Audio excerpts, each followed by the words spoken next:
일관성 있게 뛰는 심장은 상당량의 자기장을 만들어내고 이 자기장은 우리 몸 밖으로 방출됩니다. 이 자기장은 에너지이기도 하고 주파수이기도 하며 모든 주파수는 정보를 전달합니다.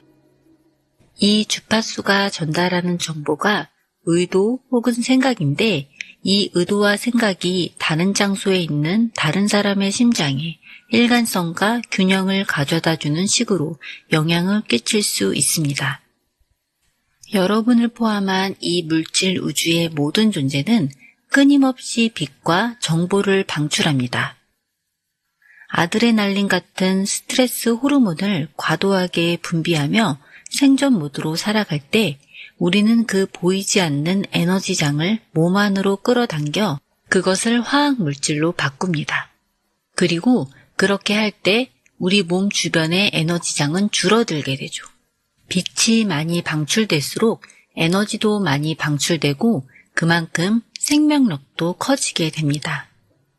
몸을 둘러싼 빛과 정보가 적은 사람일수록 물질 쪽에 더 가깝고 따라서 생명에너지도 조금밖에 방출되지 못하는 거죠. 폭넓은 연구 결과에 따르면 우리 몸의 세포들과 다양한 체계들은 우리가 이미 알고 있는 화학작용을 통해서만이 아니라 빛이 에너지장을 통해서도 서로 소통한다고 합니다. 이 빛의 에너지가 우리의 세포 안팎의 정보 혹은 메시지를 전달해 다른 세포들과 생물학적 체계들에 이런저런 지시를 내리는 것입니다. 과학적인 관점에서 보면 스트레스 속에서 산다는 건 생존을 위해 산다는 뜻입니다. 우리는 어떤 방식으로든 스트레스를 일으키는 상황을 인식하면 기본 신경계, 즉 교감신경계가 흥분하기 시작하며 이와 동시에 우리의 몸은 막대한 에너지를 끌어모아 스트레스 요인에 대응합니다. 위험이 감지되면 우리는 먼저 동공을 확장해 시야를 확보합니다. 그리고 심박수를 높이고 호흡을 가쁘게 해 더 잘 뛰거나 싸우거나 숨을 수 있게 하죠. 혈액 속으로 포도당을 다량 내보내 세포가 필요로 하는 에너지를 최대한 확보하기도 하고요. 그리고 장기들에서 빠져나온 혈액이 재빨리 팔다리로 옮겨져 갑니다. 그래야지 필요할 때 재빨리 움직일 수 있게 되는 거죠. 그리고 우리의 면역체계는 아드레날린과 코르티솔을 분비해 근육으로 쏘아보냅니다. 스트레스 요인으로부터 도망을 가든지 받아내든지 할 에너지를 주기 위해서죠. 지구상의 모든 생명체는 갑자기 나타나는 스트레스 요인과 싸우거나 숨거나 도망을 치거나 하면서 자신에게 불리한 환경을 어느 정도 견딜 수 있습니다. 그 스트레스가 단기간일 경우라면 말이죠. 문제의 사건이 지나가면 우리 몸은 대개 생명 유지에 필요한 에너지와 자원을 재비축하면서 몇 시간 안에 균형 상태로 돌아갑니다. 하지만 스트레스 상태가 몇 시간 안에 사라지지 않으면 우리 몸은 균형 잡힌 상태로 돌아가지 못하게 되죠. 실제로 장시간 동안 비상 상황을 견딜 수 있는 생명체는 이 지구상에 하나도 없습니다. 큰 뇌 덕분에 인간은 문제에 대해 생각하는 능력을 갖게 되었죠. 과거의 사건들을 되새기거나 미래에 벌어질 최악의 상황을 상상하는 식으로 말이에요. 그리고 동시에 그렇게 생각하는 것만으로 스트레스 관련 화학물질을 쏟아내죠. 다시 말해 우리는 강렬한 과거의 사건을 생각한다거나 예측할 수 없는 미래를 통제하려 드는 것만으로도 우리 뇌와 몸의 정상적인 생리작용을 파괴할 수 있습니다. 감정은 과거 경험의 화학적 결과물입니다. 우리 감각기관들이 주변으로부터 정보를 받아들이면 한 무리의 뉴런들이 네트워크를 형성하죠. 이 뉴런 집단이 특정 패턴으로 고정되면 뇌는 관련 화학물질을 만들어 몸 전체로 보냅니다. 어떤 사건에 감정이 더해지면 우리는 그 사건을 더 잘 기억하게 됩니다. 감정적인 경험이 큰 사건일수록 우리 몸속의 화학작용에 더 큰 변화를 일으키게 되는 것입니다. 우리 몸속에서 상당한 변화가 일어나고 있음이 인지되면 뇌는 그 변화를 야기하는 것이 누구인지 혹은 무엇인지 보게 되는 거죠. 그리고 그 외부의 경험을 촬영해 둡니다. 이것을 기억이라고 부릅니다. 그러므로 한 사건의 기억은 우리 뇌에 신경학적으로 각인되고 그 장면은 우리 회백질 속에 완전히 엉겨붙어서 세월이 지나도 떨어져 나가지 않게 됩니다. 우리는 스트레스를 일으키는 경험이 발생한 순간과 장소, 그곳에 있던 사람들과 대상들의 조합이 하나의 홀로그램 이미지로 우리의 뉴런이라는 건축물 속에 새겨집니다. 이것이 우리가 장기 기억을 만들어내는 과정이죠. 그 경험은 신경회로 속에 각인되고 그 감정은 우리 몸속에 저장됩니다. 그렇게 우리의 과거가 현재 우리의 몸과 하나가 되는 거죠. 다시 말해 트라우마를 경험하면 우리는 신경학적으로 그 경험의 회로 안에서 생각하려는 경향을 보이고 화학적으로 그 사건이 야기한 감정들만 느끼려 하며 그 결과 우리 존재의 상태 전체가 무엇을 생각하고 무엇을 느끼든 생물학적으로 과거에 갇히게 되는 겁니다. 초자연적이 된다는 것은 이 세상에서 또한 다른 세상들에서도 우리의 참모습이 무엇인지에 대한 훨씬 큰 알을 받아들이는 것과 관계가 있습니다. 우리는 모두 과거의 나, 현재의 나, 미래의 나만이 아니라 무한한 수의 내가 존재합니다. 가능성으로 존재하는 수많은 내가 무한의 영역에서 살고 있고 그 무한의 영역 또한 하나가 아니라 수없이 많은 거죠. 그리고 이 모든 것이 영원한 현재 속에서 벌어지고 있습니다. 우리는 모두 발견되기를 기다리며 영원한 현재의 순간에서 존재하는 수많은 잠재적 생애들을 가지고 있습니다. 자아의 미스터리가 베일을 벗을 때 우리가 직선적 삶을 사는 직선적 존재가 아니라 다양한 차원의 삶을 살아가는 차원적 존재임을 이해하게 될 것입니다. 우리를 기다리고 있는 무한한 가능성들이 아름다운 건 미래를 바꾸는 유일한 길이 현재의 이 무한한 순간 속에 있는 우리를 바꾸는 것이기 때문입니다. 아픈 몸을 낫게 하고 상상도 못하던 새로운 기회가 생기고 신비로운 초월적 경험을 하는 등 여러분 삶에서 초자연적인 경험을 하고 싶다면 먼저 현재 순간이라는 개념부터 파악해야 합니다. 바로 그 영원한 현재 말입니다. 대부분의 사람들은 그 뜻을 미래를 생각하지 말라 혹은 과거에 살지 말라 정도로 이해하겠지만 여기서 이 말을 완전히 다른 방식으로 이해해 볼 필요가 있습니다. 사실 현재에 살고 싶다면 우리는 물리적 세상을 넘어서 심지어 시간조차 초월해야 하죠. 가능성을 현실로 바꾸는 곳이 바로 그 너머의 세상이기 때문입니다. 결국 자신이라고 믿어온 자신의 모습을 극복하고 세상이 어떻게 돌아가는지에 대해 교육을 통해 듣고 받아들인 지식을 뛰어넘지 않으면 새로운 삶 혹은 새로운 정체성을 만들어낼 수 없는 거죠. 그러므로 지금까지 고수해온 방식에서 벗어나 우리 자신의 정체성이 되어버린 과거의 기억들을 초월해야 합니다. 우리 자신보다 더 큰 신비로운 어떤 것을 받아들여야 하는 거죠. 우리는 우리의 뇌나 몸속에 있는 신경 조직이 활동하기 시작할 때 마음이 생겨납니다. 그러므로 신경과학적으로만 말하면 마음이란 뇌가 활동 중이란 뜻입니다. 예를 들면 우리에게는 운전용 마음이 따로 있죠. 또 샤워용 마음도 따로 있습니다. 노래를 부르거나 음악을 듣기 위한 마음도 따로 있습니다. 즉, 우리는 운전, 샤워, 노래 부르기, 음악 듣기 같은 복잡한 기능들을 수행하기 위해 각각에 부합하는 특정 마음을 이용하죠. 우리는 이미 수백 번 그런 식으로 마음을 이용해 왔고 따라서 우리의 뇌는 일을 하려고 할 때마다 각각의 일을 하기에 적절하게 매우 구체적인 방식으로 불을 켜고 활동하기 시작합니다.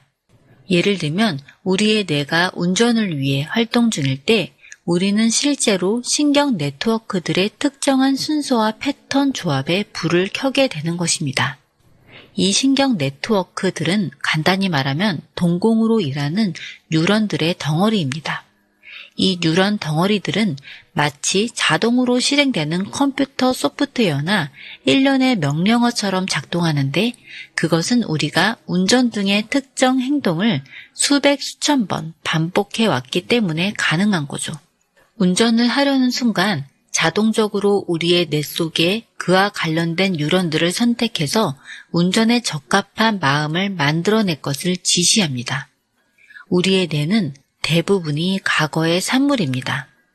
우리가 그동안 배우고 경험한 것들에 의해 바뀌고 빚어온 뇌는 우리 과거의 생생한 기록처이죠.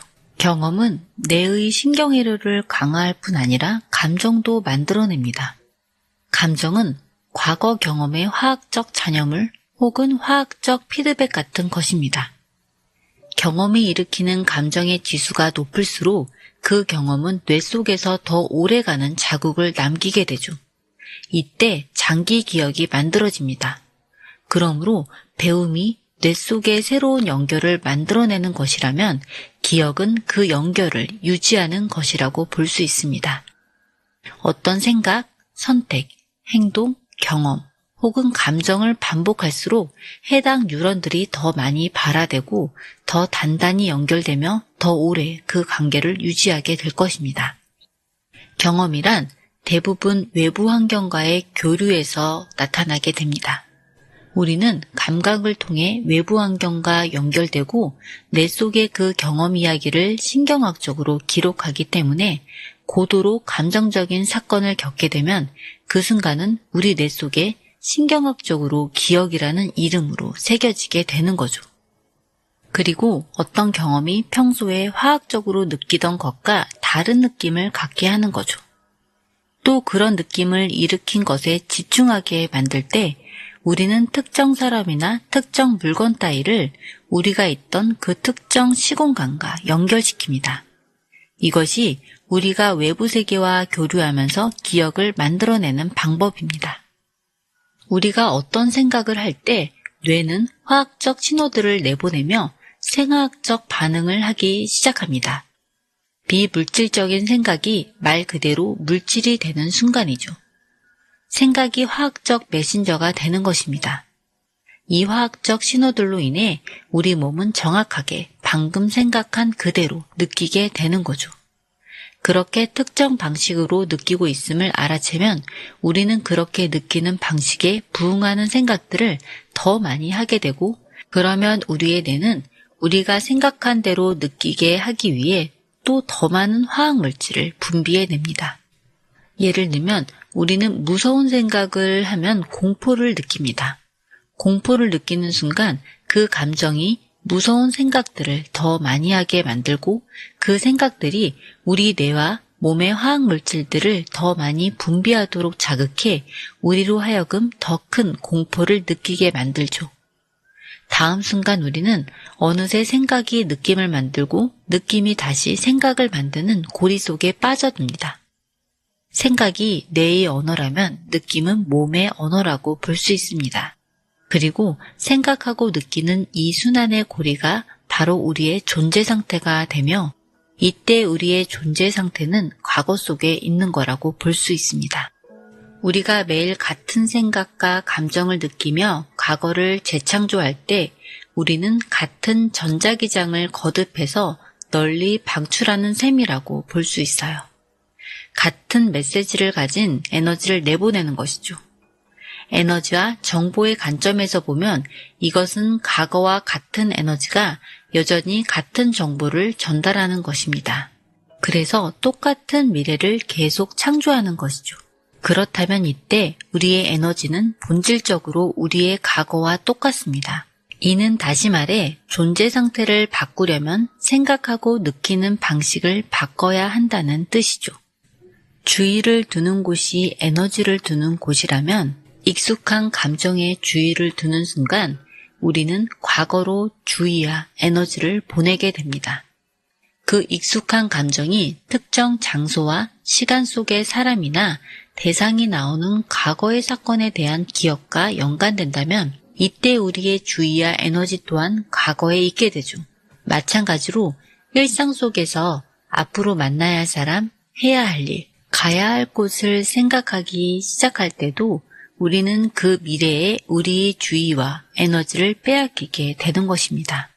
우리의 에너지는 똑같은 것들을 더 많이 만들어내고 우리의 몸은 우리의 마음을 따라서 똑같은 현실 속에 똑같은 사건에 이르게 될 것입니다. 우리가 마음을 따라서 미지의 것에 이르고 싶다면 주의를 기울일 곳부터 바꿔야 합니다. 주의를 다른 곳으로 돌리면 에너지도 다른 곳으로 흐르게 되죠. 그리고 그렇게 하기 위해서는 생각하고 느끼는 법을 바꿔야 합니다. 불가능한 일처럼 들리겠지만 이것은 정말로 가능합니다. 그동안 우리의 몸이 마음을 따라서 기지의 것들을 경험해온 것처럼 이제 미지의 것에 주의와 에너지를 기울이기 시작한다면 우리 몸은 그런 우리의 마음을 따라서 미지의 것에 이르게 될 것입니다. 다시 말해 미래의 새로운 경험을 하게 되는 거죠. 우리가 마음속으로 어떤 상황에 집중하면서 일련의 생각과 느낌 속에 계속 머물게 된다면 우리의 뇌와 몸은 그 일이 실제로 벌어지고 있는지 아니면 머릿속에서만 벌어지고 있는지 구분하지 못합니다.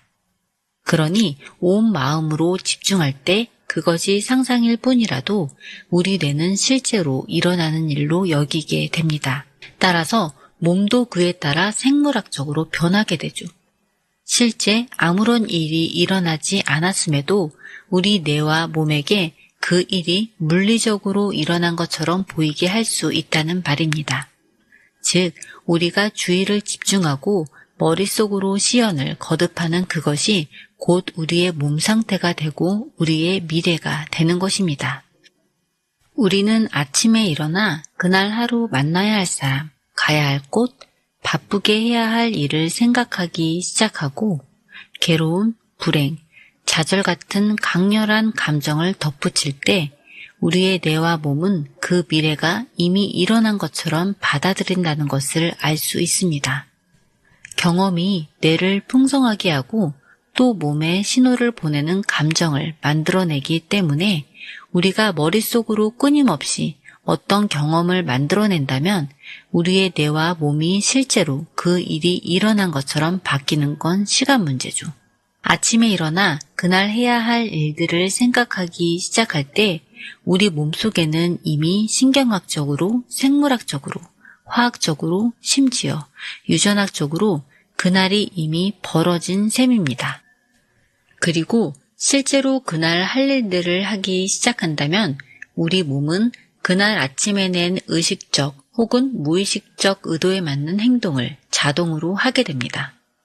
그런 일상을 지난 몇 년 동안 매일처럼 해왔다면 해당 뇌회로는 우리 몸의 다른 부분들도 마찬가지로 더 쉽게 활성화됩니다. 또 그렇게 실제로 행동함으로써 뇌와 몸속의 그 경험을 더욱더 강화하기 때문이죠.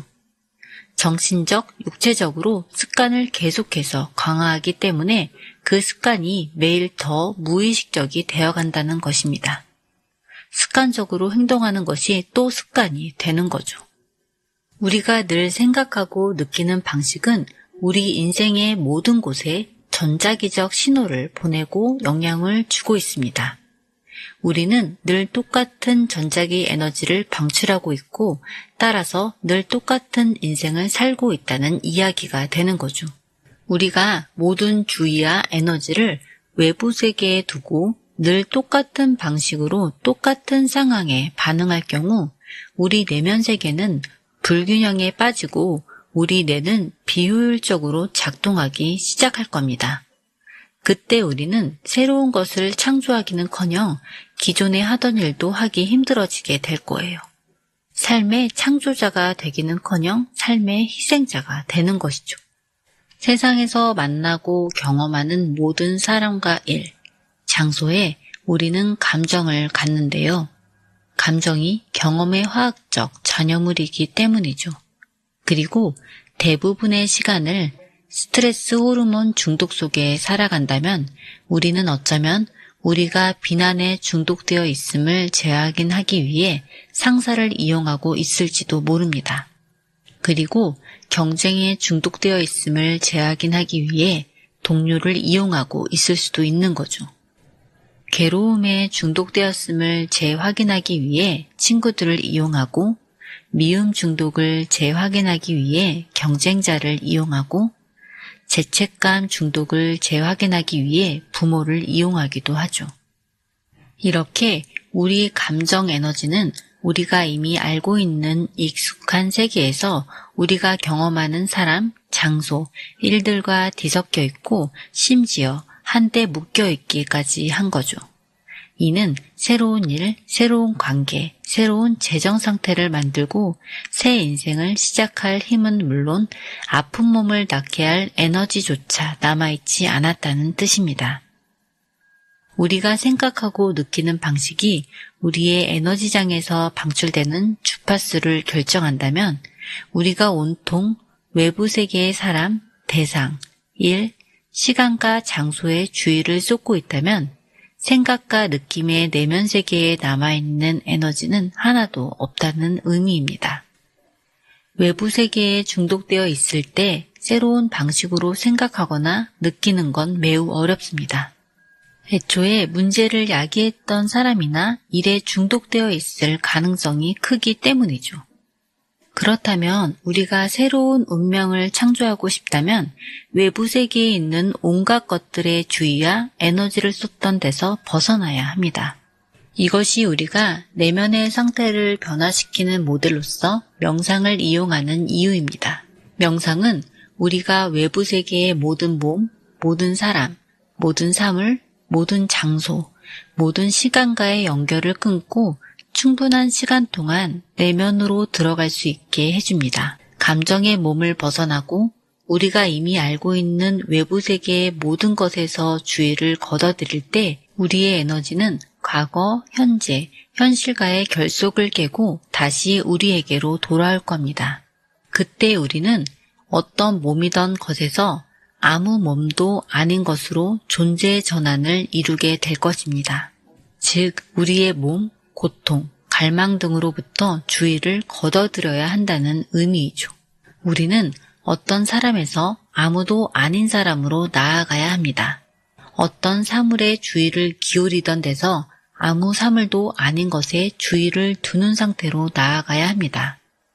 그리고 어떤 곳에서 아무것도 아닌 곳으로 나아가야 하고 직선적 시간에서 아무 시간도 아닌 것으로 나아가야 합니다. 명상을 잘 하기 위해서는 시간을 넉넉하게 잡고 서두르지 않아야 합니다. 그리고 똑같은 과거의 방식으로 느끼기를 멈추고 그 느낌과 연결되어 있는 똑같은 생각들을 알아차려야 합니다. 내 몸을 과거에 맞추려는 노력을 멈춰야 하는 거죠. 늘 똑같은 방식으로 똑같은 유전자에게 신호를 보내던 습관도 멈춰야 합니다. 환경 속에서 우리가 경험하는 것의 최종 산물이 감정이고 유전자에게 신호를 보내는 것이 환경이라면 스스로 똑같은 감정을 느끼기를 멈출 때 더 이상 나는 똑같은 유전자에게 똑같은 지시를 내리지도 않을 것입니다. 그 익숙한 감정들을 거부하는 것으로 나는 내 몸의 유전자 프로그램을 바꿀 수 있습니다. 장기 스트레스 호르몬이 건강한 유전자의 발현을 하향 조절하고 질병을 유발하므로 내가 스트레스와 관련된 감정을 느끼고 있음을 발견하고 거기서 멈출 때마다 나는 내 몸을 스트레스 감정에 길들이는 과정을 멈추는 것입니다. 과거와 미래에 대한 익숙한 생각과 감정에서 벗어나 제대로 된 명상을 하면 에너지적, 신경학적, 생물학적, 화학적, 유전적으로 예측했던 그 미래는 더 이상 존재하지 않을 겁니다. 그렇게나 재확인하곤 하던 익숙한 과거도 더 이상 존재하지 않는 거죠. 특정 시공간 속에 있는 사람이나 일에 대해 더 이상 생각하지 않음으로 해서 더 이상 과거의 똑같은 신경 네트워크를 발화하지도 않고 그 연결을 강화하지도 않을 때, 그리고 계속해서 현재 순간으로 되돌아올 때 나는 창조 에너지를 내게 다시 되돌리고 있는 것입니다. 양자장은 보이지 않는 에너지와 정보의 장입니다. 이는 시공간 너머에 존재하며 지성 혹은 의식의 장이라고 할 수 있죠. 양자장은 전혀 물리적 혹은 물질적이지 않으며 우리의 감각으로 지각되지 않습니다. 자연의 모든 법칙들을 관장하는 것이 바로 이 에너지와 정보의 통합장입니다. 우리가 알고 있는 우주의 모든 것은 비록 단단해 보일지라도 사실 에너지 혹은 정보로 구성되어 있습니다. 우주의 대부분이 비어있는 공간으로 이루어져 있는 것이죠. 과학자들은 곧 그 광대한 공간에서 전자들이 움직이는 양식이 완전히 예측 불가능함을 알게 되었습니다. 전자들은 한순간 여기에 있는가 싶으면 다음 순간 사라져버리죠. 그것들이 언제 어디로 사라지는지를 예측하기란 불가능합니다. 왜냐하면 그것들은 전자들이 무한한 가능성 혹은 개연성 속에 동시에 존재하기 때문이었습니다. 관찰자가 무언가 물질적인 것에 주의를 기울이고 그것을 찾을 때에만 그 보이지 않는 에너지장 혹은 정보의 장이 우리가 전자로 알고 있는 입자, 즉 물질로 나타났던 것입니다. 이것을 양자 사건이라 부릅니다. 하지만 관찰자가 그 전자를 더 이상 관찰하지 않고 다른 곳으로 관심을 돌리자마자 그 전자는 다시 에너지로 사라집니다. 다시 말해 물질의 입자는 우리가 관찰하고 주의를 보내야만 존재할 수 있는 거죠. 주의를 주지 않는 순간 그것은 에너지로 돌아가고 가능성의 상태로 돌아갑니다. 그렇다면 이 모든 것이 우리에게 지니는 의미는 무엇일까요? 그것은 매일 똑같은 마음 자세로 삶을 바라보고 과거의 기초에 미래를 기대할 때 우리는 무한한 에너지장을 우리 인생이라는 늘 똑같은 정보 패턴 속으로 붕괴해버린다는 뜻입니다. 우리가 물질 세상 속의 대상과 장소에 대한 주의를 거둬들이면 우리는 아무것도 아니고 아무 곳에도 있지 않은 존재가 될 것입니다. 그리고 직선적인 시간에 대한 주의를 거둬들이면 우리는 아무 시간 속에서도 있지 않게 될 것이에요. 이때 우리는 현재 순간에 존재하며 모든 가능성이 존재하는 양자장 속에 있게 되는 거죠. 스스로 물질 세상에 속해 있다고 여기지 않거나 물질 세상과의 연결이 끊어진 상태이기 때문에 더 이상 물질에 영향을 주려고 하지도 않을 겁니다. 우리는 물질 너머에 있으며 더 이상 자신을 시공간 속에 있는 몸이라고 여기지도 않을 겁니다. 진정한 의미에서 우리는 물질적인 것이라곤 아무것도 존재 않는 통합장의 무한한 어둠 속에 있는 것입니다. 우리가 현재 순간에 머물기 위해 끊임없이 노력할 때 직접적으로 얻게 되는 결과가 바로 이것이죠. 그 순간에 우리는 모든 가능성이 존재하는 물질 너머의 미지의 세계로 정보 혹은 의식을 전달하는 보이지 않는 주파수돌로만 이루어진 세계로 주의와 에너지를 내보내게 될 겁니다. 전자로부터 주의를 거둬들이자 전자가 에너지와 가능성으로 변화되는 것을 발견한 양자 과학자들처럼 우리도 인생에서 주의를 거둬들이고 과거의 기억을 넘어선다면 우리 인생이 가능성으로 바뀔 것입니다. 우리가 미지의 것에 에너지를 더 오래 투자하면 할수록 우리는 살면서 새로운 경험과 새로운 가능성을 더 많이 창조하게 될 것입니다.